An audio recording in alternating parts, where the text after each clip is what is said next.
রাধে রাধে বন্ধুরা, welcome back to my another mini new blog. এর আগের মিনি ব্লগে তো তোমাদেরকে বলেছি যে ঠাকুরমশাই আমাদেরকে ঘুরতে নিয়ে যাচ্ছে, and yes, that was the final day. কথায় বলে না, তুমি যাও বঙ্গে আর কপাল যায় সঙ্গে। আমাদের অবস্থা খানিক তাই হয়েছিল কিন্তু ওই দিন। কেন বলছি দাঁড়াও। এই যে দেখছো আমরা দাঁড়িয়ে আছি একজন বিখ্যাত মানুষের জন্য। কে কে আবার? রিক্সাওয়ালা। ঠাকুরমশাই তো আগের দিন বলে করে ঠিক করে রেখেছে যে পরের দিন আমাদের যাওয়া ভোর 4:30টার সময় এসে যেন আমাদের বাড়ির সামনে দাঁড়ায়, আমরা বেরোবো। ও বাবা, উনি তো সব কথা ভুলে টুলে ঘুমিয়েই পড়েছেন, রিক্সা নিয়ে বেরও হননি। তাই অগত্যা 11 নম্বর বাসের সাহায্য নিতে হয়েছিল, মানে দুটো পায়ের আর কি। তারপর আর কি, নাটা ঝামটা খেয়ে গরমে ল্যাটপ্যাট হতে হতে কোনো মতো স্টেশনেতে গিয়ে পৌঁছালাম। আর গিয়ে শুনি ও যথারীতি ফার্স্ট ট্রেনটা আমরা মিস করে গেছি। নাটা ঝামটা খাওয়া আর কি, এই তো সবে শুরু। কপালের কথা তো তোমাদের আগেই বলেছি, কিন্তু ওই দিন আমাদের কপালে কি কি ছিল আর কি কি ঘটেছিল সেটা শুনে যাবে না। ট্রেনে ওঠার আগে ঠাকুরমশাই রান্না 1 কাপ চা খেয়ে সেদিনে কিন্তু খুব বেগ পেতে হয়েছিল আমাকে। কেন কেন আবার?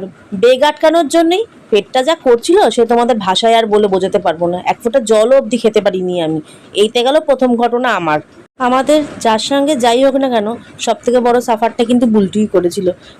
বুলটুর ঘটনাটা ছিল সেদিনকার ঘটনা নাম্বার 3, কিন্তু তার আগেও একটা ঘটনা ছিল যেটা ঠাকুরমশাইয়ের সাথে হয়েছিল, সেটাই তোমাদের সঙ্গে এখন শেয়ার করব।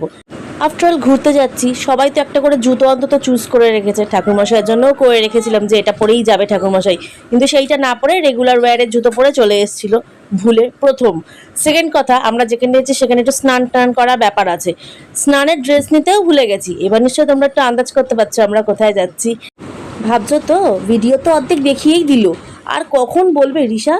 এইসব ভেবে পেটের মধ্যে গুড়মুড় করছে। তো ওই রকমই করছিল আমার ট্রেনে সেদিন।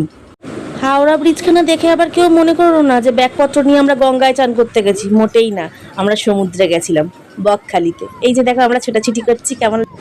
এডিট করতে বসে ভিডিওটা দেখে যেমন সমুদ্রের কাছে বারবার ছুটে যেতে ইচ্ছা করছে, কিন্তু সেদিনকে যে গরম পড়েছিল, সেই গরমের মধ্যে আমরা যে কি এক্সস্টেড ফিল করছিলাম সেটাও কিন্তু এখন মনে পড়ছে এসি ঘরে বসে ভয়েস দিতে দিতে।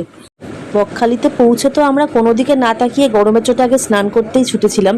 আর স্নান করে ফিরে আসার সময় বুলটুর সঙ্গে একটা খারাপ ঘটনা ঘটে। বুলটুর হাতটা অনেকটা কেটে যায়। কিভাবে কেটে গেছে সেটা ও এখন অবধি বলতে পারে না, কিন্তু এটা জানে যে একটা লোহাতেই কেটেছে। তো যাই হোক, সেজন্যই টিটেনাস দিতে এসেছিলাম। টিটেনাস নিয়ে আমরা বিচে এসেছিলাম।